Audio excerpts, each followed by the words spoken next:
Welcome, everyone. You are tuning into Engaging Walk. My name is Drake. And my name is Ruby. We believe in the power of walking together and talking together. It's a simple act to stay connected, and movement is key. Okay, so this week we're going to continue on with our family norms. So the first episode was a lot about establishing and cultivating your family norms. The second episode from this week earlier this week was on implementing those family norms in your family and having like your mission statements and having all these things ready, which is really, really helpful. And then now we're going to get into that third phase of family norms, which is protecting your family norms through boundaries and establishing and maintaining those standards. Mm-hmm. So this is a really critical part of your family norms because, you know, if you spend all this time establishing your family norms and you don't maintain the standards and you don't have boundaries set up, then people are going to come in your family and just, you know, derail it, change it. Sometimes those changes can be good, sometimes they're not. So we're going to talk about that. That's going to be today's episode. All right, so for our Engaging Walk, we have been doing a lot more exploring of our home area, which is El Cajon. It's a little bit more east of like San Diego proper. Mm-hmm. And so we've been finding a lot of nice like boba shops, a lot of nice places for dog parks for boba, no pun intended, for our dog.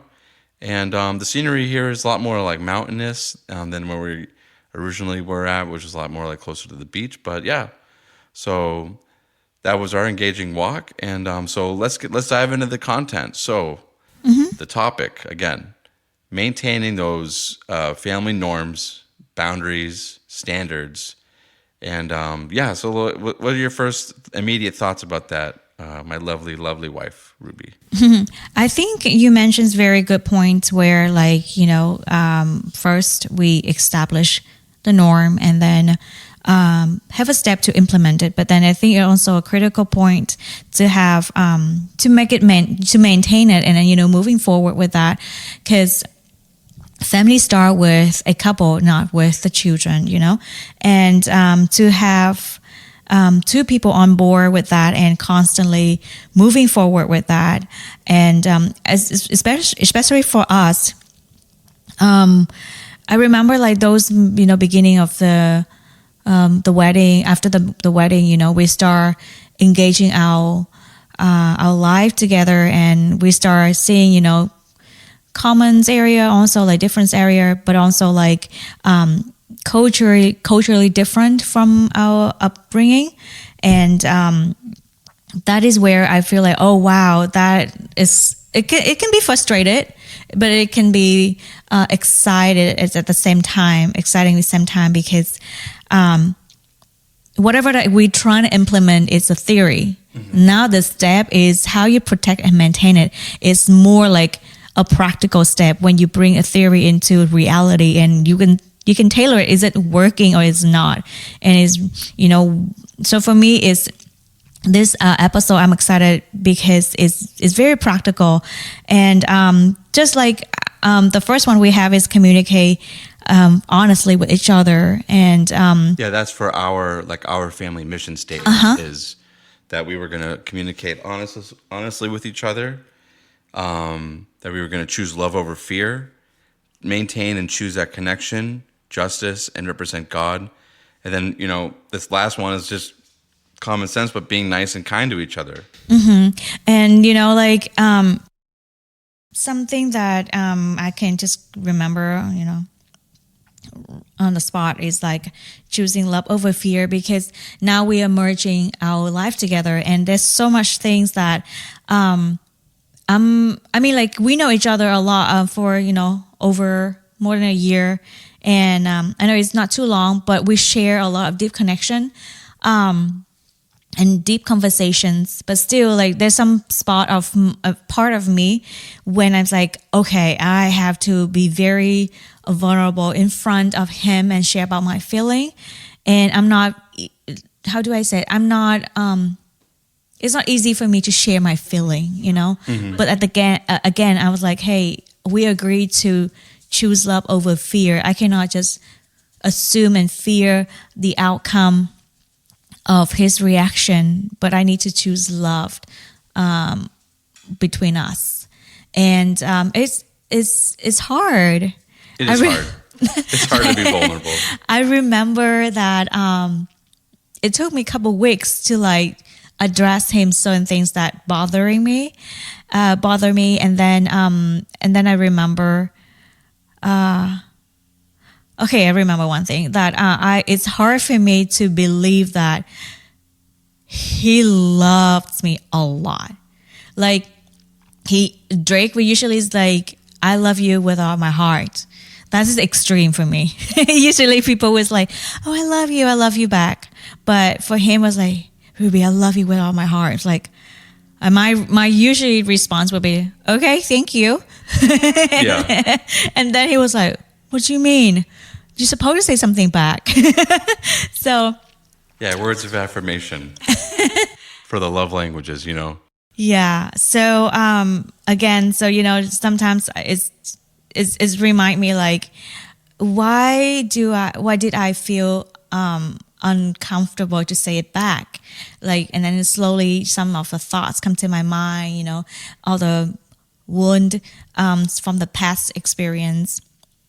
And then I have to share. So now is my job to share with him because he wouldn't know. So I share with him, hey, the reason I have a hard time, not that I don't love you, I love you a lot, but there's still a hard time for me to face with the wound, the past wound. And then I have to share with him and confront it and accept that love. So by doing that, I learned to what does that mean to choose love over fear? And you have to know what is the fear that you're facing and remove it with love, and I think that's also good for and then, vice versa, he will do the same. He will share things that he's struggling with, and that's just a great opportunity to connect.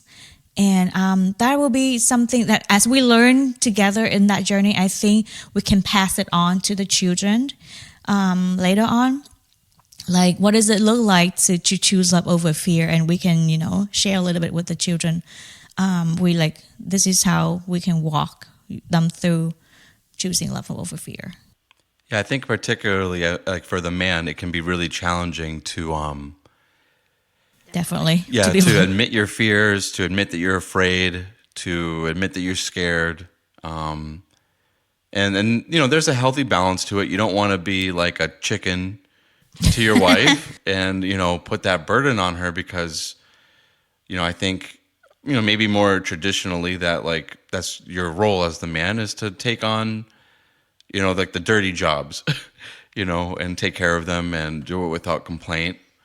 But every now and then you have to kind of let your wife know, or if you're dating and you're starting to get serious with somebody, like, hey, these are things that make me afraid, or these are things that, even if they were fears that you overcame in the past, they might be helpful to share with your spouse or your girlfriend, and share with them like, hey, this is something that I used to be afraid of, and this is how I overcame that fear. Or, it still bothers me a little bit, but not as much as it used to. Things, whatever it is that, happened. But, it doesn't have to always be like relationship oriented, just so that your spouse understands like more about you, your vulnerabilities, and, like I said, you have to do it like in moderation. You don't want to be, like afraid of your own shadow, but if those are concerns and fears that you have, you want to be open, like we talked about, being honest. And you never know, like you might have a point of connection and a point of conversation that your spouse is like went through something similar or is going through that, and you're able to connect and have a deeper understanding of each other and where you're coming from. Mm-hmm. And I think it's this beautiful things to do to share together, because imagine that, that wound and that hurt is so personal that you wouldn't be able to share with anyone. For me, I would share with God, but that's it. But then now you get to share with another human and you trust so much, and you allow them to go so deep into your heart and remove it with that fear with love. And I know it's hard. It took us like a couple weeks, even month, to go over and over again. And sometimes Drake was like frustrated with me because like, Ruby, I told you that I love you with all my heart. Why would you ask me again and question that? Like, you don't believe it or not? Like, and I have to tell him like, hey, I heard you, I listened to you, but it take couple like times for me to like take it in, for me to undo or like renew my mind with that new concept. So be patient with me, and I need to hear it often. And I say, okay, if that's what you need, sure, I can do that for you. And I think that's just a good support, system that, two people can do for each other. And this is journey is beautiful because from just allow that person to go that deep, and now from that moment on, I no longer have that fear. But it got removed, but it replaced with the solid love that Drake had for me. And now instead of fear, I have a security and loved on that spot. So I think that is a beautiful spot and beautiful things to do. And especially for children, like they may fear something, but as the parent, if we know how to walk ourselves with, choosing love over fear, then we can help our children to face that and say, hey, I understand what does that mean. I've been there. Let me help you to walk you through. And I think that is a beautiful skill that you can pass it on to your children, because now they know how to walk it through. And every time they facing fear, they know how to walk themselves, slowly to overcome it. And I think that's a powerful skill that you can pass it on. Yeah, I think, keeping all those things into consideration, like just how we were talking about before, where, these are our family, this is our family culture that we intentionally set up. And, earlier Ruby was talking a lot about, the setting up of this culture, really being intentional about it, really setting these things up, and then like going from theory into practice. And, kind of reminded me about like, this saying about war, like or not just war. It's like a fight, where each battle plan has its own plan until or you get punched in the face. Like pretty much, like you have a game plan for your fight, like for boxers until they get punched in the face, and then the game plan kind of goes out the window. Now they have to adjust on the fly, and and more react, and that's not exactly like how it is when in a relationship, but the reality does happen when the rubber meets the road. And now, okay, we're really living together. We're really sharing all of our responsibilities and all of our life events, everything all together. And it might have gone a little bit differently in your head than it is happening, but nevertheless, having a plan and having talked about it ahead of time really does help. The same way every boxer has a game plan, even though they know that once the fight happens that they're going to have to adjust. But there's something maybe at least psychological about having a plan that when you do go to doing your life together for real, it might not go exactly as planned, but at least you talked through it and you have somewhere to go through. So that's something that we would really encourage new, young, old, long-established couples to keep revisiting is, what is their family culture? How are you established? Was it established? How is it going? Are the things that you want to change? Are the things that you want to see that aren't being seen? And then what are you doing in protecting it? Because I know that like for us, one of the main things I think that helped us, maybe like almost inadvertently, was when we first got married, we spent a lot of time just together alone. And a lot of that is because for me, I'm a transplant, like because my family isn't really here, and my work family, my coworkers, like after work, we don't really want to see each other. that much, or maybe it's me with them, but I'm not really sure. But in any event, like I go home and I kind of just hang out by myself or with my bandmates. And with Ruby, she has some family here, but not as much as she has back in her home country. So all these things together, I think, like, we realize, like, hey, all this time that we're spending together is really helping us protect what's ours. And it's, I think maybe something that a lot of people might struggle with, especially if you have all these family members, friends that are like, hey, let's go out and get drunk. Let's go out and do this. Let's go out and do that. And that, you want to maintain a balance of hanging out with your friends and family, of course. Yes. But you also have to keep in mind, like, what is what I'm doing impacting our family culture negatively or positively? And maintaining that, because there's always room for fun. There's always room for going out and maintaining that social connection that you have with other people, but just always checking in again and being like, how is this affecting our family life? Mm-hmm. Are we growing together? One more thing that I also think of, like when you mentioned that if we don't have a plan in general in our lives, period. If you don't know what you're doing with these spots of their free time, someone else, maybe your friends, your family will do it for you. You can say, hey, let's go get boba. I'm like, oh yeah, I don't have anything to do. Let's do it, instead of intentionally that we talk about getting boba. Boba got up like, oh, boba, that's me. You're talking about me? You have something for me? Anyways, so again, when we mentioned about of family members, because we both coming from different culture, different family style, upbringing style. So we talk about normal before, but our new normal look like when we merge. But now this is exciting things that family will come in and telling us the tradition, the culture, the things that they want to pass on to us, and they would love to see us to pass on to our children. How are we going to balance it?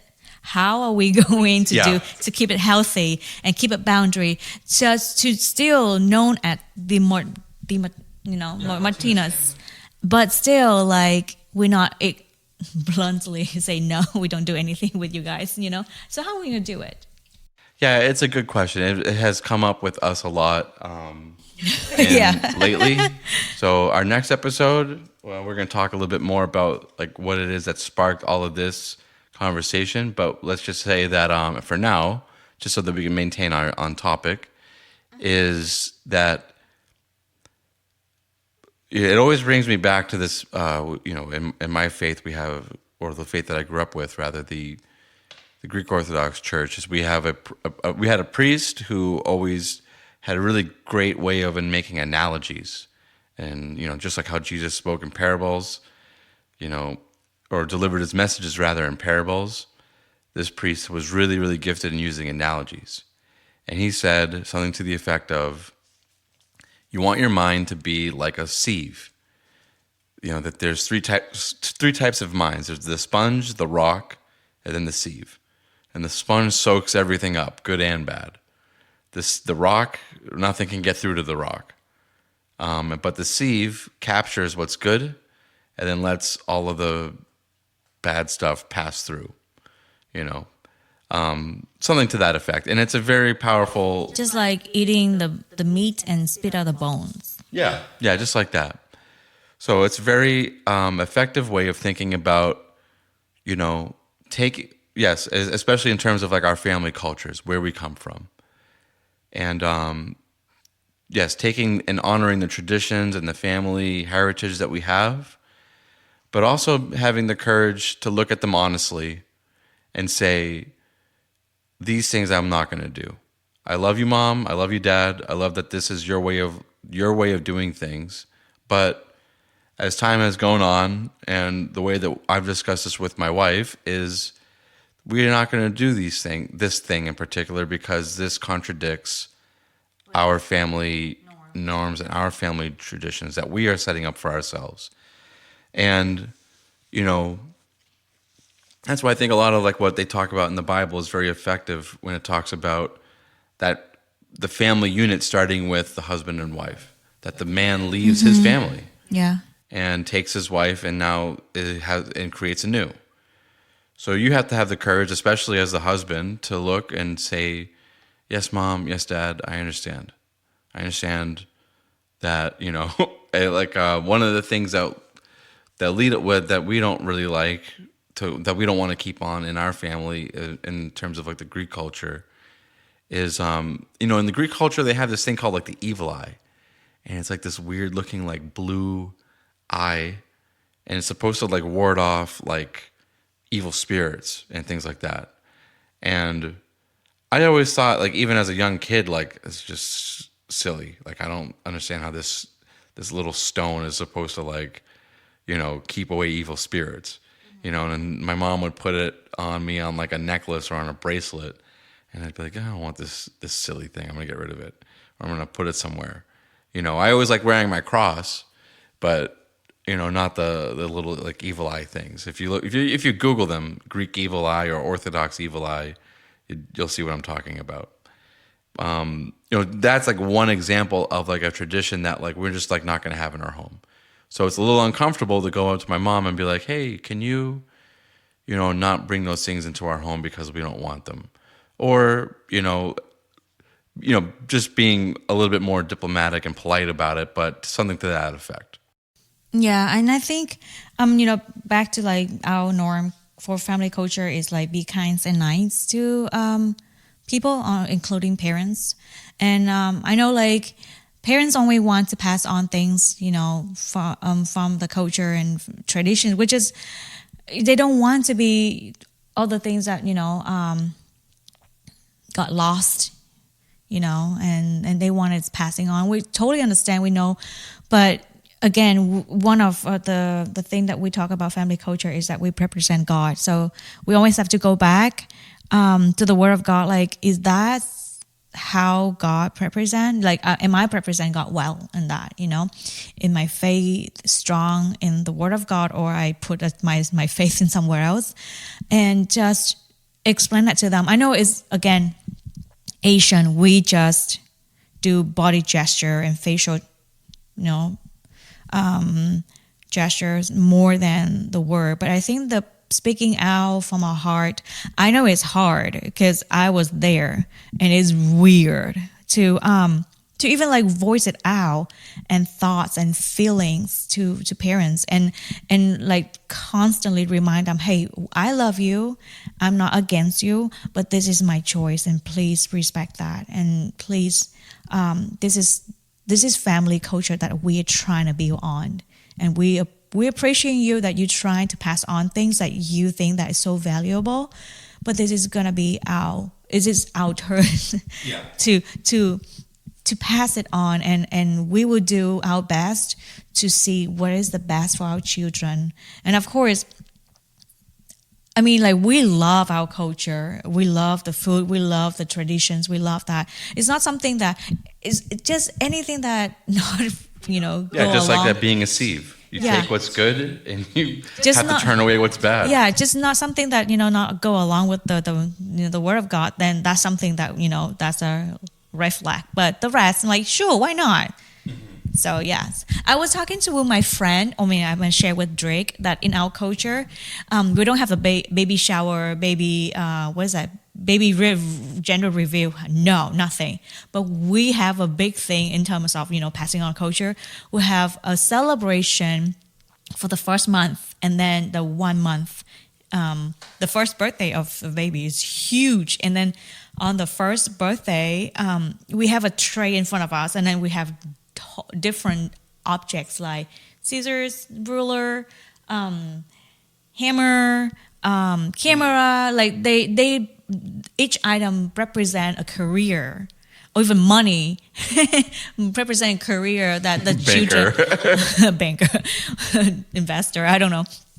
to represent the career in the future. And then of course all the parents will maneuver the trade that the baby can pick up the money because they want the baby to be rich. So it was a fun tradition or culture that you can pass on. That's fine. So yeah, I mean, like, that's what we are talking about. I mean, as long as Drake and I be on the same page, and you guys and you and your partner on the same page, I think that's the most powerful thing. Because the unity is the best things that you can have for your family. Yeah, and it's not just family that can derail or offset your family culture and your family norms that you've set up. As your family, with your family unit, you, husband, wife, children, it could also be friends. And, it's true. And, we just want to politely tell our friends and also evaluate who are our friends. Do we have lots of, do we need to make new friends who are, and network and socialize with people who have all, like, in similar stages of their lives where they're having children, certain age group, and like, how can we meet these people? Because if you have friends, if you're a married couple, and all your friends are single and, going to Vegas every weekend, then, that can cause some rift, in other words, like, you can't really be having single bachelor behavior, and norms when you're married and you have a married culture. If going to Vegas together is part of your family, your tradition, where like we go to Vegas like every other weekend, we play the slots, we have fun together, that's another thing. But, I think from what I've heard from a lot of couples who do have these complaints is, the husband or the wife is going out partying, going out drinking, going out with friends, all the time, or spending a great deal of their free time doing these activities instead of doing date nights, instead of connecting at home, going on an engaging walk, which is why we really advocate the engaging walk. Going out together and just doing something simple like walking can really, really boost that connection. And, just like us a little while ago, we just had to leave the house. We went to church earlier, we took a nap, and then we were like, all right, well, let's leave the house. And, we ended up finding a great new boba spot in our new neighborhood. Yeah. So doing these activities together really creates that family culture, that family bond. And just doing life together in that sense creates a deep and enduring friendship. I can honestly say that Ruby is my best friend. Woo-hoo. And that's a great thing when you have your partner as your best friend, because, I've had bosses in the past where I'm like, that guy does not want to go home. That guy is not looking forward to going home. You can just tell. And then I've also had bosses, in the military, bosses who did not want to go home, and I had bosses who do want to go home. And they're like, yeah, I want to go home. My family's waiting for me, my kids. They have just more urgency, more intention behind their work. That's not saying that they're lazy. They get the same things accomplished. They just have more of a purpose because they know that they have people waiting for them. So they're not sitting down like on their phone, like hanging out, just doing, they're very intentional with their time. And that's what we want to be. We want to be, doing our work at work as well. But hey, I'm gonna do this, that, and the other thing, and go home, and then take care of business at home too. So all of that, I think, plays together in terms of maintaining and protecting your family culture. Because if you're staying late at home from work because you don't want to go home, well, that's not fair. Because like we've talked about in many episodes, and everyone can relate to this, is there's lots of things that can be done at home. There's lots of opportunities to grow and be together and to be a family. And it takes effort, it takes intention. And what else do you think? I agree with what you said, like intentional. And when you have someone as, like to look forward to go home with and to support, I think this is such a great, safe place to grow together. And I think that's also a great spot for children as well, because that's what they need. So, yeah. Okay, so I think we've gone over into quite some detail about like how we would like to, if we in our family maintain our family culture, protect with boundaries, from friends, family, work, and so this is a really powerful and really endearing aspect, I think, for us at least in terms of like family culture. And I know that is, this is never end, or stop here when we finish the episode. It's just like sharing with you guys things that, working for us and matter for us most, so that it's just inspiring you to start with your, and with your implement or practicing protecting your boundaries, and share with us the story, because we can learn from you guys too. And Definitely. and we learn together, because we are a community that we aim for healthy and strong marriage and also family. And I think at this time, family is just so, for me, entering into marriage and then also creating a family, it's just so beautiful and powerful when two people understand the value and commit to that, and willing to work and to find for whatever that they believe in, which is the culture that we just talking about. It's just so pretty and so beautiful to walk through. And it's not easy. It's never easy, but it's worth so much more. Mm-hmm. Yeah. Absolutely. I think for me, like the most rewarding thing I've ever done is have this family, and with my wife, our dog, and in additions. So that's what we look forward to. That's what we love and we cherish. So I know that for many of you people out there that are probably on the fence, or like, of course you always want to find the right person to do life with, because you are going to be doing life together. But once you do have that confidence that I found the right person, and you've gone through, maybe in the future we could talk about like how do you know this is the right one? This is the right one. That's his ultimate question. How do you know? But once you know and you're confident and you can go forward and all these things have been confirmed, it's the best walk you're ever going to go on in your life. And even with the right person, it's never stop all the intentions and planning. And Boba looks super cute right now. She's on the stairs looking at us like, it's time for bed. Yes. So, we'll talk side talk. If she tired and she look at us and like, you guys gonna work down here? Okay, fine. I'm gonna just walk myself to my crate and go in there and sleep. She's sleeping on the stairs right now. She's like, I'm sleepy. Good night. Yes, she's super cute. So let's go over our assignment for this week. So for this week, I think one of before you can protect, you have to know what's the threat. So I want you and your significant other, or either be your wife, your husband, boyfriend, girlfriend, fiance, and identify what is the biggest threat to your family culture.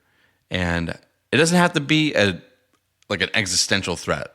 It just has to be like the most probable way that you and your culture that you've established or that you're working on can be derailed. It can go off into a different direction that you discussed as like the right way for you guys to live together. So identify that. It could be habits. It could be like spending too much time at work.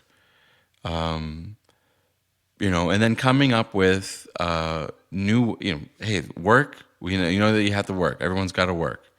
But again, it's like going in. Are we using our time effectively?